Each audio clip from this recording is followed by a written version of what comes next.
আপনারা জানেন যে ইউনূস জাতিসংঘে ভাষণ দিতে আসবে এবং সেখানে সে বাংলাদেশের বিভিন্ন বিষয় অ্যাড্রেস করবে, কিন্তু আমরা সেটা হতে দিতে চাই না। যে জুতা পেটা সে একা খেতে চায় না, সে 4 জনকে নিয়ে জুতা পেটা খেতে চায়। কারণ জামাতকে সে নিয়ে যাচ্ছে, কারণ জামাতকে তার দারওয়ান হিসেবে ব্যবহার করবে। শফিককে নিয়ে যাওয়ার কারণ হচ্ছে যে সেখানে জামাতিরা এসে যাতে তাকে পাহারা দেয়, পাল্টা প্রতিবাদ করে। কিন্তু এইবার একটা ঘটনা ঘটে যেতে পারে, কারণ হচ্ছে যে ওইখানকার যারা সাধারণ বাংলাদেশিরা আছে তারা এই ব্যাপারে ডিটারমাইন্ড, তারা এটার জবাব দেবে ইউনূসকে। তারা এবং ইউনূসের যেসব এসএসএফ বলেন, আর্মি অফিসারকে বলেন, রাস্তাঘাটের যেখানে পাওয়া যাবে সেখানেই তাদেরকে আইন মেনটেন করে তাদেরকে জবাব দেওয়া হবে। সেখানে কোনো বেআইনি কাজ কিছু হবে না। বাংলাদেশ আওয়ামী লীগের নেতাকর্মীরা কোনো বেআইনি কাজ করে না, করবেও না। সেখানে আইন মেনটেন করে ওই প্রতিবাদ তাদেরকে দেখিয়ে দেওয়া হবে এবং সারা পৃথিবীর মানুষদেরকে এটা বুঝিয়ে দেওয়া হবে যে একটি অবৈধ সরকার প্রধান, একটি অবৈধ লোক এখানে এসেছে, তার প্রতি এখানে মানুষের ঘৃণা প্রদর্শিত হচ্ছে। বিএনপি কি এই জিনিসটা বোঝে না যে এই যে ইউনূস এরা অবৈধ? এরা বলছে তারা 106 অনুচ্ছেদের আলোকে তারা সরকার গঠন করেছে, যেটা কমপ্লিটলি মিথ্যা কথা। কারণ ওই সময়ে 106 অনুচ্ছেদের আলোকে যেভাবে সরকার গঠনের কথা বলা হচ্ছে, সেখানে সরকার গঠন তো আসলে না, সেখানে সুপ্রিম কোর্টের একটা মতামতের প্রসঙ্গ আসে, সেই অনুযায়ীও আসলে এই ইউনূসরা গঠিত হয়নি। বাংলাদেশের সংবিধানে ইন্টারিম গভর্নমেন্ট বলে কিছু নেই। কেন আমি এই 106 অনুচ্ছেদ আর ইন্টারিম গভর্নমেন্ট কথাটা আনলাম মারুফ ভাই? এর কারণ হলো মির্জা ফখরুলরা একটা অবৈধ ঘটনার সাথে সহযোগী হিসেবে আবির্ভূত হয়েছে। আমাদের যে সংবিধান রয়েছে, আমাদের সংবিধানের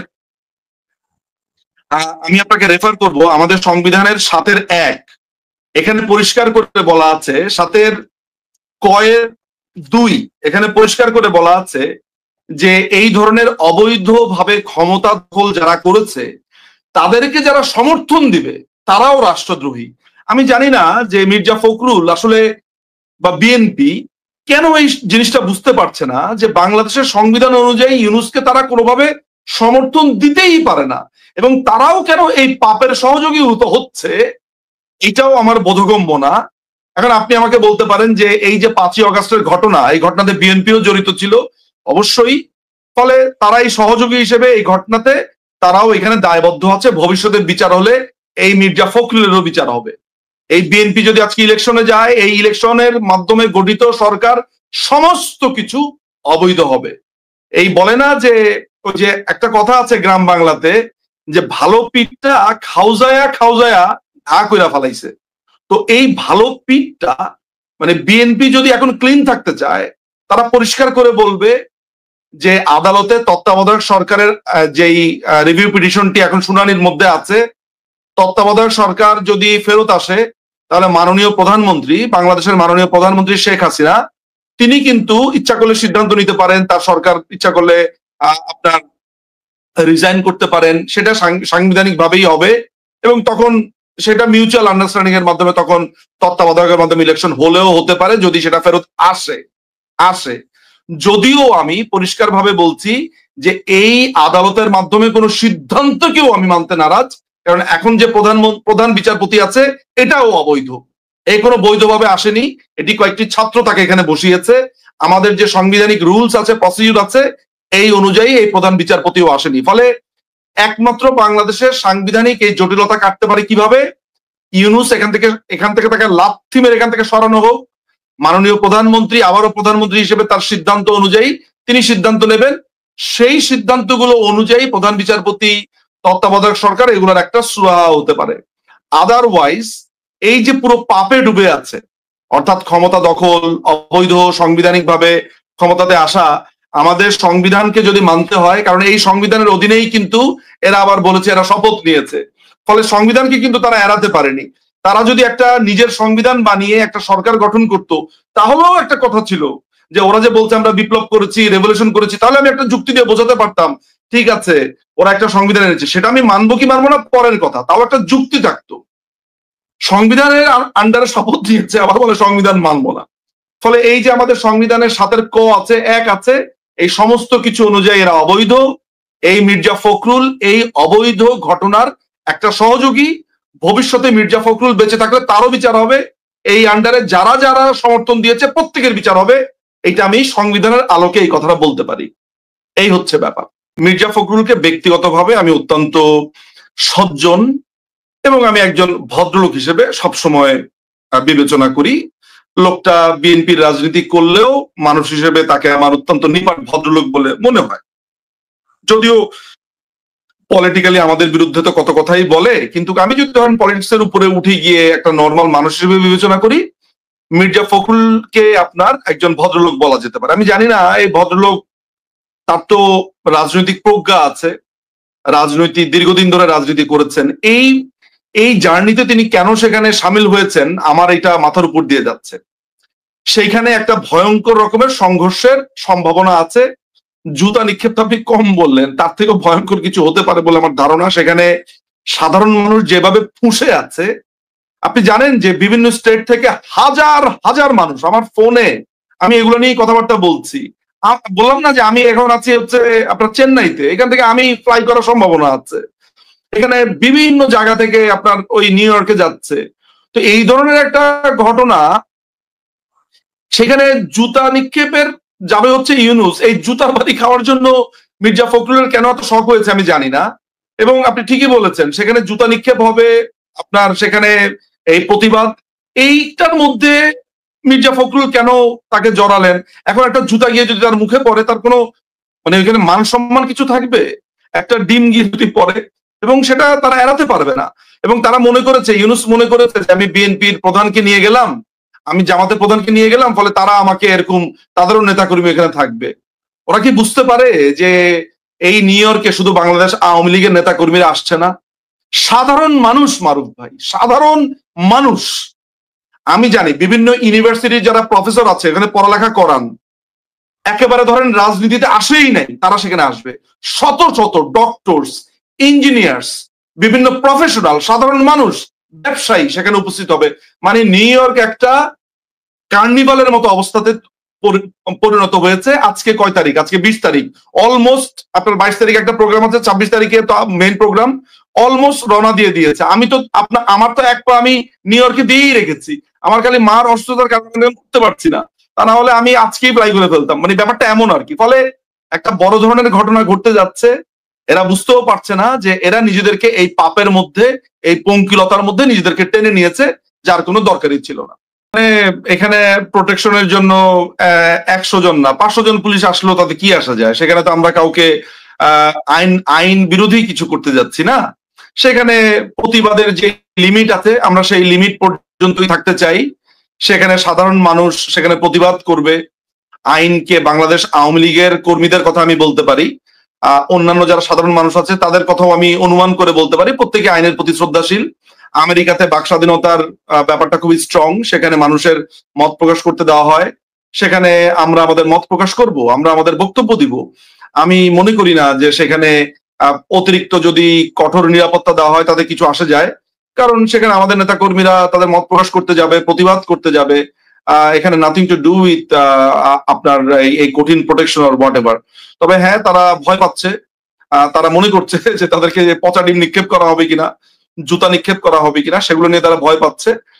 আমি মনে করি যে বাংলাদেশ আওয়ামী লীগের নেতা কর্মীরা আইনের মধ্য থেকেই তারা প্রতিবাদ করবেন। আমরা বাংলাদেশ আওয়ামী লীগের নেতা কর্মীরা আমরা কখনো আইন ভঙ্গ করি না। হচ্ছে যে ইউনুসের যাত্রার সাথে স্ট্র্যাটেজিক্যালি জামাত এবং বিএনপিকে সঙ্গী করা 3 ভাগে আসলে। এটা হচ্ছে প্রথম ঘটনা। দ্বিতীয় ভাগ হচ্ছে সেখানকার প্রতিবাদ। থার্ড হচ্ছে বাংলাদেশে এটার প্রতিফলন কি হতে পারে। একই সাথে ইলেকশনটাকে আপনি সামনে এনেছেন, ফলে 3টা ভাগে এখানে ভাগ করা যেতে পারে। প্রথম ভাগ হচ্ছে, এটা নিয়ে আমরা আলোচনা করে ফেলেছি, যে আপনি ইতিমধ্যেই জানেন, আলোচনা করেছি। আমার কাছে মনে হয় আপনার প্রশ্নের গুরুত্বপূর্ণ বা পাঞ্চিং লাইনটা হচ্ছে শেষের অংশটা, যে ওইখানে যদি কিছু হয় তাহলে বাংলাদেশের নির্বাচনের উপর প্রভাব পড়তে পারে কিনা। আমার মনে হয় যে যেই দর্শক প্রশ্ন করেছেন, সম্মানিত দর্শককে আমি একটু মনে করে দিতে চাই, উনি যদি একটু মেমোরি রিফ্রেশ করেন তাহলে বুঝবেন সাম্প্রতিক সময়ে জামাতে ইসলামী কিন্তু একটা নতুন সুর ধরেছে। সুরটা হচ্ছে পিআর সিস্টেমে তারা ইলেকশন করতে চায়। পিআর সিস্টেমটা কি, একটু এই বক্তব্যের ফাঁকে একটু সহজে আমি বলার চেষ্টা করি। সেটা হচ্ছে যে জানেন যে বাংলাদেশের যে সংসদীয় আসন যেটা আছে, 300 সংসদীয় আসন ইলেকশন হয়, সেখানে যিনি প্রথমে ভোট পান তিনি নির্বাচিত হন। First past the post system যেটা বলে, FPTP সিস্টেম বলে, এগুলো আমরা যে কনস্টিটিউশনাল লতে পড়েছিলাম বহু বছর আগে। অর্থাৎ যিনি বেশি ভোট পাবেন তিনি নির্বাচিত হবেন। আপনার ইউরোপের কিছু দেশ আছে যেখানে আমরা লক্ষ্য করেছি যে পিআর সিস্টেমটা যেটা, সেটা হচ্ছে যে সাংখ্যানুপাতিক আর কি। এটা একটা ইন্টারেস্টিং সিস্টেম, অর্থাৎ যে যত পার্সেন্ট ভোট পেয়েছে সারা দেশে, ওই ভোটের পার্সেন্টেজ অনুযায়ী তাদের সিট নির্ধারিত হয়। অর্থাৎ বাংলাদেশে যদি ধরেন 8-9 কোটি ভোটার থাকে, একটা নির্ধারিত হবে যে এত পার্সেন্ট ভোট, যাক যে সেই 9 কোটি ভোটারের মধ্যে 45% ভোট পেয়েছে বাংলাদেশ আওয়ামী লীগ। 45% ভোট পেলে এতগুলো আসন বাংলাদেশ আওয়ামী লীগ পাবে, অত পার্সেন্ট ভোট পেলে এত পার্সেন্ট পাবে, এত পার্সেন্ট পাবে এত পার্সেন্ট পাবে। তো এইটা কেন করছে জামাত আর এই যে ইসলামিক দলগুলো যেটা আছে, ইসলামিক দল সব না, ওই যে আপনার চরমনাই পীরের যে দল যেটা আছে, এরা দেখা যাচ্ছে যে বিভিন্ন সংসদীয় আসনগুলোতে তারা একটা কনস্ট্যান্ট ভোট পাচ্ছে, 2000, 3000, 5000, 4000, মানে প্রত্যেকটা আসনে তাদের একটা কনস্ট্যান্ট ভোট আছেই। এরকম ভোট আছে জামাতের প্রত্যেকটা আসনে এই 100, 200, 5000, 3000, 5000, 10,000 এরকম তাদের ভোট আছে, কিন্তু সেটা সর্বোচ্চ ভোট পাওয়ার মতো প্রতুল নয়, অর্থাৎ এমপি হওয়ার জন্য প্রতুল নয়। দেখা যাচ্ছে যে জামাতের যে শফিক আছে প্রধান, সে 3 বার তার জামাত বাজেয়াপ্ত হয়েছে। হ্যাঁ, তো এরা যেটা চিন্তা করলো যে আমরা তো 1000 বছর চেষ্টা করলেও বিএনপি আওয়ামী লীগের মতো এরকম ভাবে ভোট টোট পাবো না, ফলে আমাদের যে প্রতি আসনে যে ভোটটা আছে এইটাকে তারা কাউন্ট করতে চায়। তো ওদের কথা যদি আমি শুনি, তাহলে বাংলাদেশে অনেক মানুষ আছে যে স্বতন্ত্রকে ভোট দেয়, তারপরে অনেক মানুষ আছে মানে যারা ধরেন এই জিনিসটা তারা চাচ্ছে কেন, যে তাদের ওই ভোটটা যেন আনহিয়ার্ড না হয়, অর্থাৎ ওই যে মানুষরা ভোট দিচ্ছে, তো ওদের কথা যদি ধরতে যাই আমি, তাহলে ব্যাপারটা এমন হতে পারে, আপনি মনোযোগ দিয়ে শুনবেন এই কথাটা, পাল্টা যুক্তি, যে ধরা যাক যে একটা ইলেকশনে এক্স পার্টি তারা নির্বাচিত হলো, ওয়াই পার্টি হলো না, বা ওয়াই জেড এক্স জেড যারা যারা আছে কেউই হলো না, এক্স বেশি ভোট পেয়ে তারা নির্বাচিত হয়ে সরকার গঠন করলো। তো বাকি যারা যেসব পার্টিরা আছে সেখানেও তো ভোট দিয়েছে সাধারণ মানুষ, তাহলে ওই ভোটগুলোর কি হবে? এই চিন্তা যদি আপনি করতে যান, আমি যদি প্রত্যেকটা নাগরিকের কথা চিন্তা করতে যাই, তাহলে সংখ্যাধিকের ভোটের ব্যাপারটাকে আপনি গৌণ করে তুলছেন। গণতন্ত্রের মূল কথাটা কি? সর্বাধিক মানুষ যা বলবে আমি সেই অনুযায়ী কাজ করব, তাই না?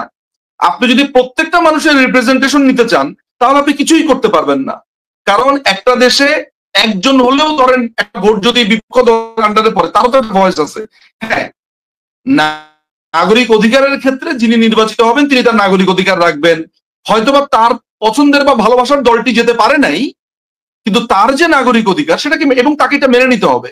গণতান্ত্রিক চরিত্র শুধুমাত্র যে পলিটিক্যাল পার্টির হবে তা না, যিনি ভোট দেন তারও এই মন মানসিকতা থাকতে হবে যে আমার পার্টিকে আমি ভোট দিয়েছি বটে, কিন্তু তিনি যদি ক্ষমতায় না যেতে পারেন, যিনি বেশি ভোট পেয়েছেন তার কথাই আমাকে মানতে হবে, যদিও আমি তার রাজনীতিতে বিশ্বাস না করলেও তিনি যেভাবে রাষ্ট্র চালাবেন ওভাবে আমাকে শুনতে হবে।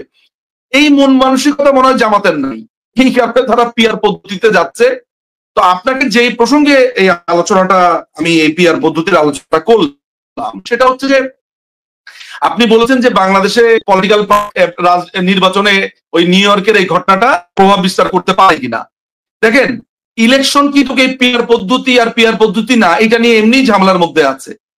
নিউ ইয়র্কে বা লন্ডনে কি হলো এইটার উপরে ভিত্তি করে যদি বাংলাদেশের ইলেকশন প্রভাবিত হয়, সেখানে আমার আসলে আমি বলবো যে এই দেশটা তো চলছে অনেকটা ওই বলে না যে ওই সরকারি মাল দরিয়ামের টাল, বা ওই আল্লাহর মাল আল্লাহ চালা দিচ্ছে, অর্থাৎ এই সরকার কে চালাচ্ছে, কেমনে চালাচ্ছে, কিভাবে চলছে আমাদের কোনো ধারণাই নাই। এইখানে বাংলাদেশ আওয়ামী লীগের মতো বড় রিপ্রেজেন্টেটিভ নাই, সেইখানে বাংলাদেশের কে ইলেকশন করবে আর কি ইলেকশন হবে, আর নিউ ইয়র্কের ঘটনার প্রেক্ষিতে ইলেকশন বানচাল, এই ইলেকশন বানচাল হলেও কি না হলেও কি, আমার কাছে তো এই ইলেকশন এমনিও বানচাল। আপনি আমার পজিশনটা বুঝতে পারছেন? ধরা যাক যে বাংলাদেশের যে ইলেকশনের কথা বলছে সেটা হলো, আপনি যেহেতু আমাকে প্রশ্নটা করেছেন, আমার কাছে তো এই ইলেকশনের এমনিও কোনো ভ্যালু নাই, কারণ এই ইলেকশনে আমাকে অবৈধভাবে একটা অবৈধ সরকার আমাকে ব্যান করেছে। আমি কি এই ব্যান মানি? আমি কি এই নিষিদ্ধ মানি? আমি কি এই রাষ্ট্রের এই এই অবৈধ সরকারকে মানি? আমি যেখানে এগুলো মানিই না, সেখানে আবার ইলেকশন আমার কাছে তো কোনো কিছু বহনই করে না। ফলে আমার কাছে মনে হয় এখন মনে করেন লেটস সে যে বাংলাদেশ স্বাধীন হওয়ার পরে পূর্ব বাংলা কমিউনিস্ট পার্টি তারা ওই উত্তরবঙ্গের ওইদিকে তারা তখনও ওই পূর্ব পাকিস্তান বা ওইটাকে পাকিস্তান হিসেবে বিবেচনা করে বাংলাদেশ তারা মানে না, তারা পূর্ব বাংলা পূর্ব পাকিস্তান নাম দিয়ে তারা এই সর্বহারা পার্টি চালাতো। ওদেরকে কেউ গণায় ধরতো? আপনি আমাকে বলেন, আমাকে আপনি বাংলাদেশের সৃষ্টি করেছি আমার নেতৃত্বে, আমার পার্টির নেতৃত্বে, মানুষকে সাথে নিয়ে। এই দেশে আমার কোটি কোটি ভোট, আমার জনতা, এই দেশটা তৈরি করেছি আমরা। আপনি আমাকে বাদ দিয়ে রাজাকার আলবদরদেরকে নিয়ে ইলেকশন করবেন, আর সেই ইলেকশন বানচাল। এটা তো আমাদের চোখে এমনিই বানচাল, এটা তো আমাদের চোখে এমনিই জঙ্গি মৌলবাদী সরকার, অবৈধ সরকার। ফলে এখানে কোনো নতুন করে দোতনা তৈরি হয় না। ফলে নিউ ইয়র্কের ঘটনা বাংলাদেশে প্রভাব বিস্তার করবে কিনা, এইটা আমার কাছে খুব বেশি গুরুত্বপূর্ণ কিছু না। Doesn't really matter.